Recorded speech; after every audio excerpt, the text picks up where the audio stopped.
peserta apel, gelar pasukan, dan para hadirin yang berbahagia, kepada seluruh personil pengamanan saya berpesan, jadikan pengamanan Nataru ini sebagai sebuah kebanggaan kita bersama.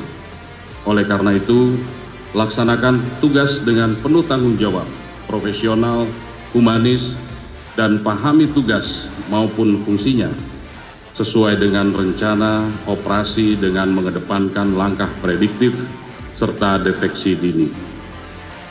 Saya juga berpesan agar rekan-rekan senantiasa menjaga kesehatan dan terus meningkatkan keimanan serta ketakwaan kita kepada Tuhan Yang Maha Esa, serta niatkan bahwa setiap pelaksanaan tugas kita adalah sebagai ibadah.